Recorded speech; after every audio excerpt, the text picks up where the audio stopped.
Hello, everybody. Welcome to another episode of the Thriving Adoptees podcast. So today, I'm delighted to be joined by Julie Dixon Jackson. Also, you go by Jools, right? Jools Jackson is, that's what I use for my handle, my public handle a lot of the time on social media. But yes, my name is Julie Dixon Jackson, which I know is a mouthful, but most people call me Jools. Jools. Great. I'm really looking forward to this, Jools. So Jools was in a previous life. She was an actress on ER. Now, was that in the days of the heartthrob George Clooney? That was not. George had left at that point. It was in season 7, I think, and it was literally one episode. It was not my claim to fame at all. It was what they call a day player, in which I had I had a scene with a couple of the leads who are not the most known leads. And it was basically a one-liner. Most of the stuff I've done in film and TV is just being there to deliver a ridiculous line, because I'm more of a character actress. So I'll be like the one that they bring in to say something ridiculous in the most earnest way. So yeah, that's my claim to fame. Yeah. So I shouldn't have relied on IMDb or whoever it was. Yeah, ER was actually my background is in musical theater. So I didn't do any on-camera work until I was well into my 40s. Right. And ER was actually my first like on-camera gig. I've since done, I was in the movie Just Go With It with Adam Sandler and Jennifer Aniston, and I actually have a rather pivotal scene in that one. But yeah, that's just kind of a previous life, as you would say. Indeed. So Jools is an adoptee, and she is also a podcaster. Got a great podcast, which is how I discovered Jools. And you've done like loads more than me. So I think you're over 600. I forgot. No, it's actually more like 150. The first season, we didn't know what we were doing when we first started. So we started 4 years ago, and the first season was 100 episodes. And then we realized that we needed to break it down by season to give ourselves a break in between. So now we do 12 episodes a season. Yeah. So first season is 100 episodes. Okay. And then season 2 starts with so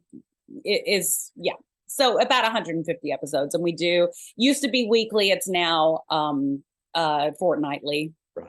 Yeah. Yeah. So there's my research. So these are 2 parts of my research that because of the failure, and it's something to do with the numbering of the podcasts, because you said 605 or something like that. So yes, now I started with, so season 2 started with number 2, but it's only 12 episodes. Season 3 started with number 3, and there's so there you go. That's how that works. But your main thing is being a genetic genealogist. Correct. So this is, as I understand it from listening to one of the podcasts, it's like a search angel, but this is a professional gig, and you're using your knowledge of the knowledge that you gained searching for your own bio family. Yes. Using every trick in the trade, and especially the DNA stuff there. Right. DNA is king in this particular case. As you probably know, we only, the information we have is what they care to give us. And a lot of the time it's not correct.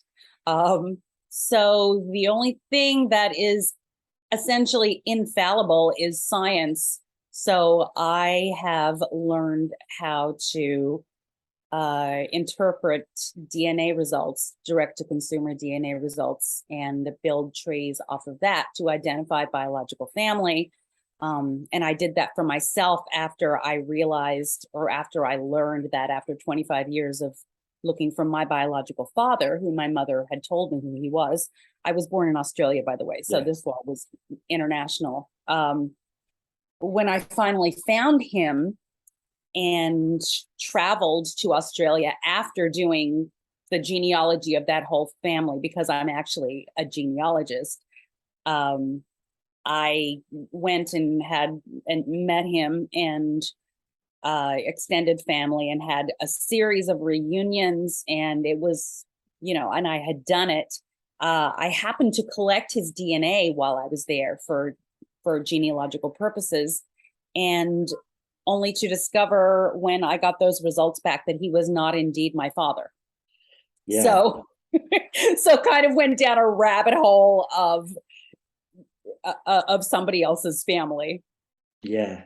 So, and my mother was unable to tell me who my biological father was. She genuinely, well, to a point where, I don't know how subconscious it is, but does not remember anyone else ever being in the picture. So I had to wait another couple years until I got a close enough DNA match. During that time, I really educated myself as to how to do this, and learned how to do it, and discovered who my father was in 2016. Yeah. And that launched this whole new career, which is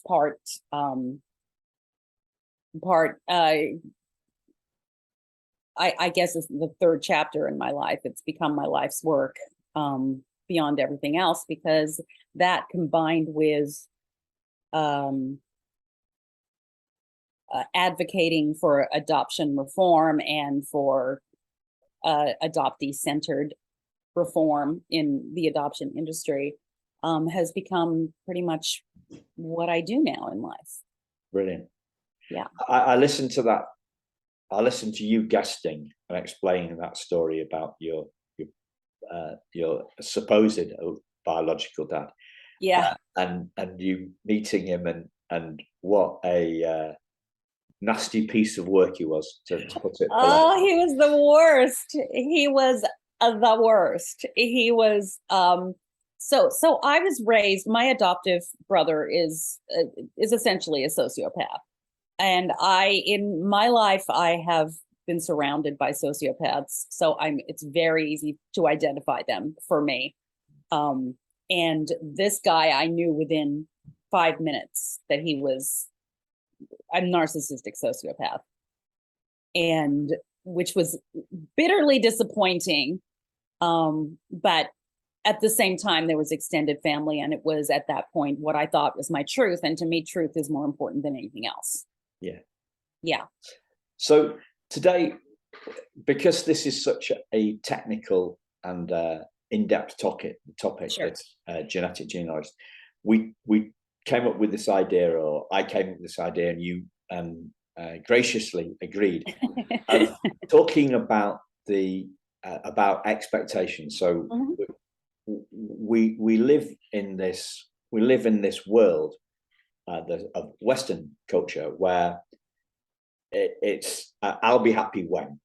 So I'll be happy when, and to the general populace, this is I'll be happy when I get my mortgage paid off, or I'll be happy when I get a Ferrari, or I'll be happy when I retire, or I'll be happy when I lose. And this one's mine, right? I'll be happy when I lose my love handles and I can, wear those Speedo budgie smugglers. That's mine too. Okay. Mine is the budgie smugglers.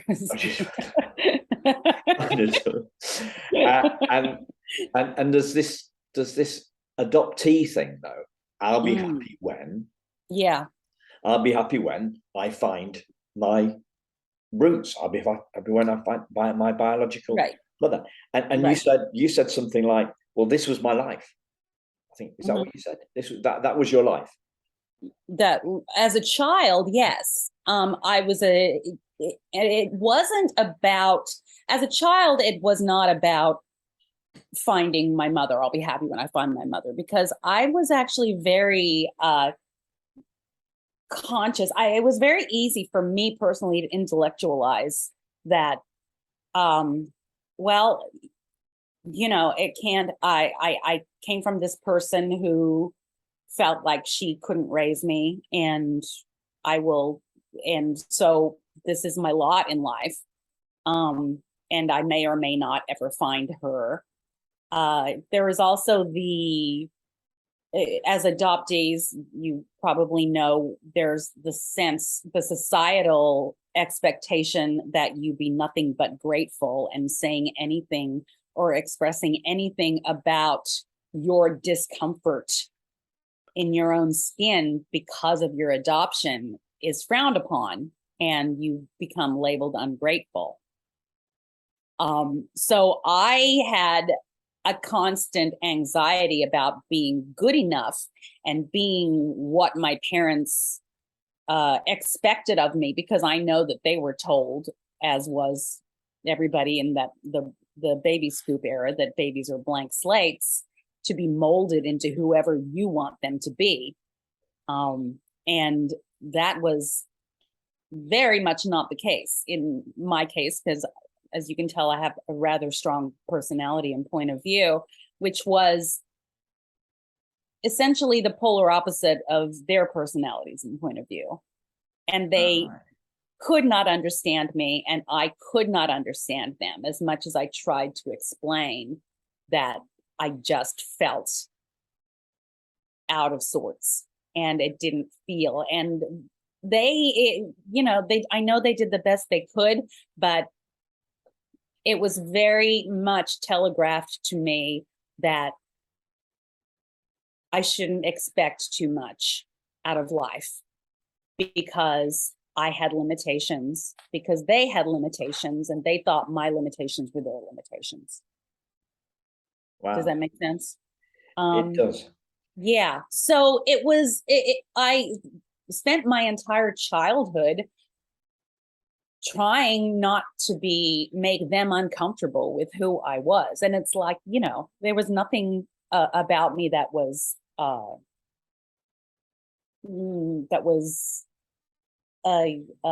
what's the word, that was should be embarrassing or trying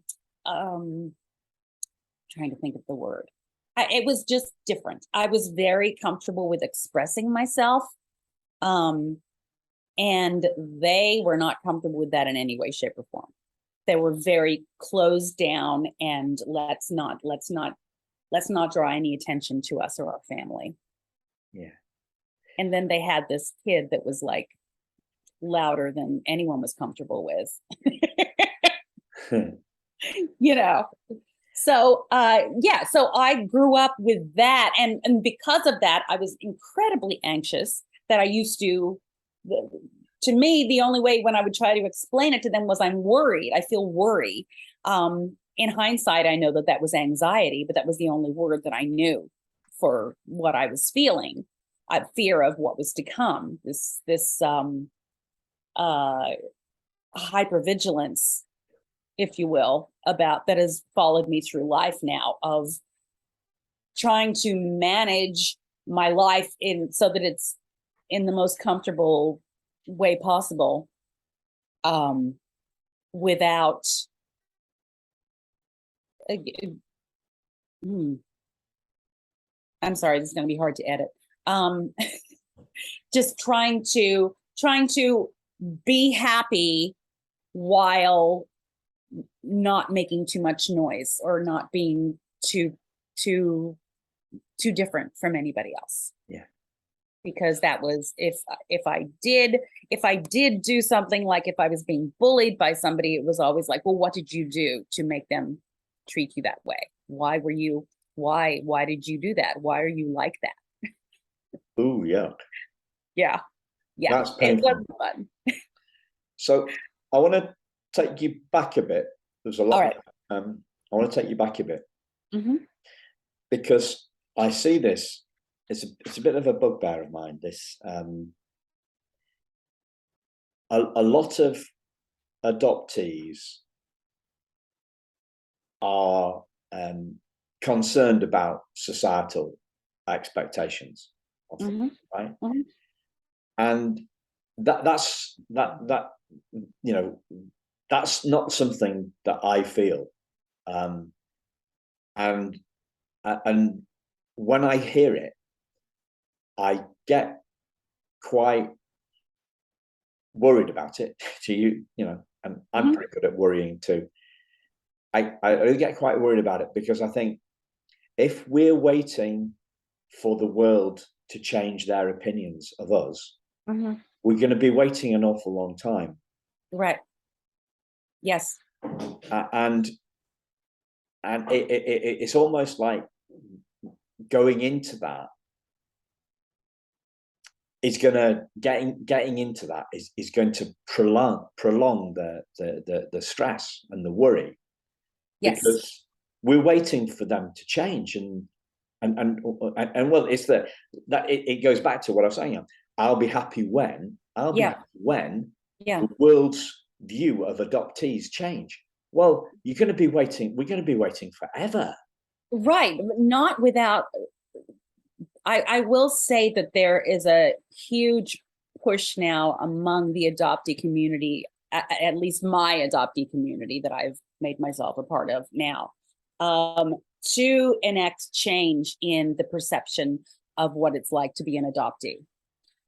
We're speaking out constantly on social media, speaking of our experiences, speaking about adoption trauma, and speaking about how adoption is more than just beautiful, air quotes, because it's very, very complicated. And what we spend most of our time doing is defending ourselves, because society in general is not comfortable with hearing anything but a fairy tale, especially when it comes to adoption. And we get labeled ungrateful for speaking out about our trauma a lot. I spend most of my time on social media, on TikTok specifically. I'm a TikTok creator, and my platform is about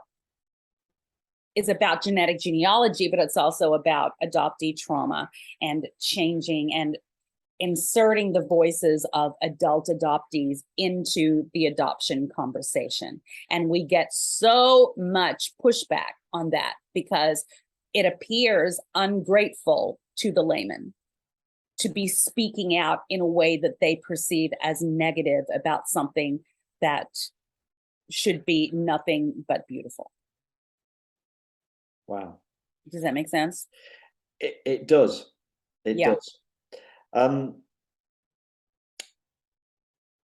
Back to the kind of the genetic genealogy stuff and the search and this expectations thing. So when I was listening to one of your podcasts earlier, I was struck by a very telling comment, and it's very succinct because I don't know whether it's my attention span or the fact that I'm 55 or whatever it is, but I like straightforward, to the point, simple sentences. And you said, when it comes to our expectations for a search for our birth parents, we need to expect the worst and hope for the best. Right. And I thought that is gold dust. Yeah. Or pure gold. And it ties in with the whole hypervigilance that so many of us have, because we know enough in life now some of us do, to know that anything could happen. And in the way that I present as an adoptee is I want to get ahead of what may happen. And I'm going to my mind, and it's not necessarily healthy, I agree, but my mind will run through scenarios of what could happen, starting with the worst thing, and preparing myself for how I'm going to handle that. And so when it comes to the reunion and the search and ultimate reunion for people, I think it's important to manage expectations because nothing is ever as it appears in the TV shows. Once you're in reunion, that's not the end of the story. There's going to, I found my mother, I found her in 1936. What is this? I found her 30 years ago, about. And I was a very different person then than I am now. And it's good that I found her then because I was still in that adoptee mode of let's not make anybody uncomfortable. Let's accept things for how they are, which is always a good attitude, outward attitude to have. Let's just be, it is what it is. And let's let this roll off our back and just be grateful that they're accepting of us. And there were certain things that at that time I learned about my story that I just kind of dissociated with and let myself be like, all right, that's fine. It is what it is. That years later, when I thought about that again, I'm like, that's really messed up. That I was okay with that. And that is not to shame my biological mother or any of the story in the past, but I think it's important to identify that our stories are all different and some of the truths are hard. And by delving into those, it informs very much how to proceed and why we present as we do. Does that make sense? Do you want me to give you an example? Yeah, that's very perceptive of you. I like examples. I'm a practice guy, not a theory guy. Sure. That's why my 3 years at university was a complete waste of time. 6 modules per year, right? 6 times 3, 6 times 3, 18. Yeah. 17 out of the 18 of them were theoretical things. Oh boy. Economic and social history, right? What a waste, and I'm completely a waste of time. And we go to school, we go to university, like I don't think we should go to university until we're in our 30s, because we don't know, we're literally sitting there not knowing what we're learning or why we're learning it and then 10 years later, we're like, oh, that's what that meant. You know what I mean? That's why I believe in educating ourselves much later in life anyway. All right. So example. One of the things that I learned when I found my biological mother, she told me the story and was very, very forward about the story. She had been dating my perceived father at that time, and something had happened at one time. And she said he was very narcissistic. And once he found out she was pregnant with me, he took off. And all of that rings true, because she was absolutely right about his personality. But then she told me, so I discovered at that point that she had met her future husband, the man that she married and had 3 other kids with, while she was pregnant with me. So he was with her while she was pregnant with me. And together they had decided to give me up and start fresh with a family of their own. So essentially, he didn't want to raise somebody else's kid. And at that time, I was like, yeah, I get that. I see that. That's fine. And I was fine with it. In hindsight, I'm like, well, that's selfish. and I can't, I don't know whether they regret that or not, but it's a hard truth to hear when you know that you spent the first 2 months of your life in a baby's home, never making bonds with people, not essentially losing a connection to anybody while they waited to decide whether or not she was going to revoke, because they knew she was getting married. So I was adopted at 2 months, and my parents called me a blob because I had been in this baby's home where I know for a fact my needs weren't met. I know that I was just, this was my lot in life. The one person that I expected to see and to know was gone. And, you know, they got around to meeting my needs when they had time to do that. And there was obviously no bond with anybody. So when I got home to my parents, I was a blob. And that was a joke. There's the blob, because I literally would just lay there and with no, I didn't cry. I didn't have any expectations of anything. And they thought it was hilarious, but it was actually quite tragic, because for that first 2 months of my life ensured that I was never going to be able to form a healthy bond with any other human other than my children, probably. And that did not, we talk about coming out of the fog. American adoptees talk about this all the time. I don't know if British ones do, but there's a time when we, as adoptees, that we are what we like to say in the fog, to where we're just, yeah, life was great. It was uncomfortable, but I'm not going to talk about it too much because that makes other people uncomfortable. It wasn't until I had my daughter in my 30s and had this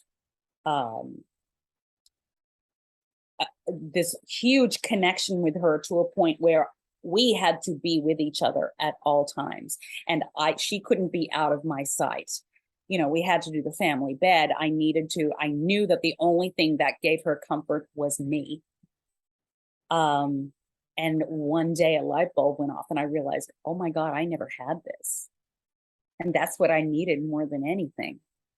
So that's when I kind of came screaming out of the fog, because I realized, oh my God, that's why I can't form healthy relationships. That's why I don't trust anybody. That's why I don't let people get too close to me, for fear of them leaving me. It's so ingrained in me, even though I have always been able to intellectualize that, oh, these people love me.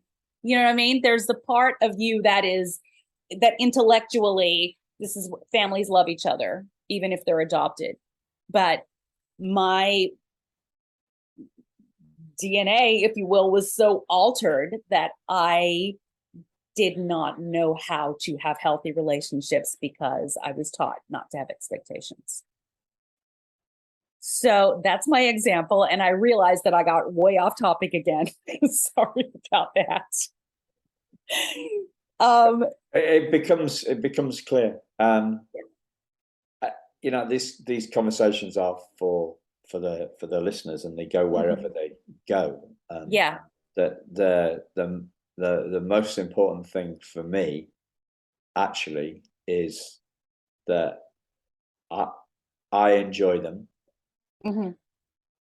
and I stay curious, Uh-huh. because I hope that my questions will be the questions that the listener wants to ask. So I'm going to put the search expectations to the side for a minute and go Okay. back Okay. to, so what did you do? What did you do after then? So what happened? So that was after the that? beginning of me unpacking my trauma and why I was the way I was. All the while still loving my adoptive parents, but being honest with myself and with others about that it's about the primal wound, essentially. And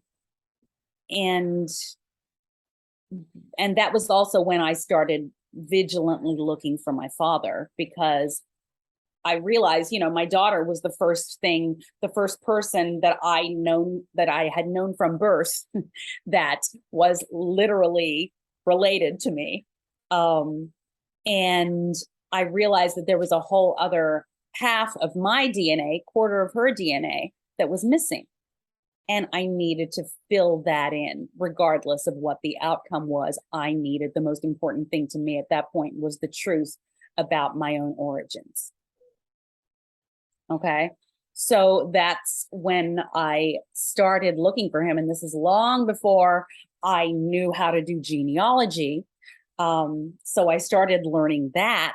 But, 25 years later is when it all kind of came to a head, when I finally found him and realized that I'd been looking for the wrong person all along. And then and this is, I'm sure, another symptom of being an adoptee. Once somebody says, well, you'll never know now, that's when I need to prove them wrong.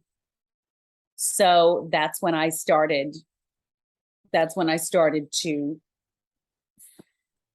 finish my story, even though it'll never be finished. But that's what led to that. Then once that was done, that's what led to helping others do that. Yeah. But being acutely aware that every adoptee is at a different stage in their own psyche about where they are with their adoption. And I get very nervous if I have a client that is highly emotional about this search, because it tells me that they are in that place of everything will be great. I'm finally going to have my answer and will be complete. So something within you, it sounds like something within you, something in you said, I need to resolve, I need to heal. But I need to find the truth, but I'm going to heal in the meantime. Were they two separate tracks? Were they two separate tracks? The healing, I don't know if they consciously were. It certainly had to be, I was certain, my goal was to get my truth, and I didn't know if healing was going to come with it. I think healing is something that usually comes from therapy, which I have been in and out of my entire life and I'm still looking for it. But, and also another part of it is that there was a whole other storyline going on during this time involving my adoptive family that was incredibly traumatic and became the crux of it became that I was a bad person because I spoke publicly about adoption trauma, and that made me an ungrateful adoptee, and I didn't deserve love or I'm trying to find a way to put this without giving too much information. While this was happening, my adoptive father got very ill and ultimately died from a stroke. After the stroke, my adoptive brother sued me for the remainder of my father's estate. And for various reasons that were absolute lies, because he's a sociopath. But it got all the way to an actual court, a jury trial. And what became the story of that trial was that I was an ungrateful adoptee and my children didn't deserve the inheritance that my father had left for them, and I didn't deserve it, and that I was not a compliant adoptee. And wow. Yeah. And guess what? He won. So that was a whole new level of PTSD for me, combined with my compound PTSD from being an adoptee, that kind of blew the doors open into the trauma of who I am now and what this means for me in my life. And that is when I started, I knew, because my mental health was in a very, very bad place this was 6 years ago, and I'm still healing from it. But that's when I began the podcast, because that was my way of coping. I needed something that was going to be constructive moving forward. And then that's also when I started my being a genetic genealogist and helping other adoptees, while at the same time making them feel okay about speaking their truth and about speaking out publicly about changing societal norms about the expectations of adoptees. Yeah. That's it in a nutshell. It's obviously way more complicated than that, but it has been the worst and best thing that's ever happened to me, I guess. Yeah. It's hard to say that. The fact that I said the best is very telling, because that's probably the first time I've ever said that, because it was awful, and it is still awful, but things have happened. My path in life has become much clearer now, and what my goal in life is about advocating for adoptees and for truth because of that. Tell me more. Yeah. Tell me more. Okay. What do you mean? What's your vision going forward? So because that happened, so my vision going forward is writing a book. I want to write about what happened, and 2 reasons that I haven't done it yet is it's very painful to talk about, to write about, and everything that I want to talk about, I worry about triggering my own trauma again. And I'm also worried about legal repercussions again, because that was what happened the first time. They used blog posts that I had written within the adoptee community about nature versus nurture, about adoption trauma, about all of these things, and were able to take it out of context. And by the way, this was the reason I lost, was because I had a terrible lawyer. So that's not lost on me as well. That is on me, I guess. I guess I should have been more vigilant, but I've never been to court before. I've never been sued before. I did not know that I was hired. Do you hear that? Here comes an ambulance. Hold on. I'll pause. Okay, and there it goes. All right. So yeah, that's why I haven't done that. I am afraid. I'm still very cautious about speaking publicly about it, mainly because it's not over. My father's estate is still in probate, and I don't know why, because I don't have a lawyer anymore, but I have, and I know that I am never going to see any of that money, but there is more money that they may try to take from me of my children's money. And I wouldn't put it past my brother to try to hurt me further. So I'm kind of on the fence about how public should I go about this. But I really, really want to, because I have a lot to say about it.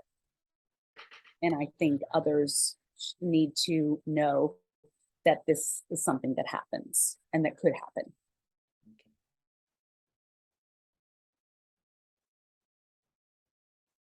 I'm gonna stop the recording now. All right. Sorry.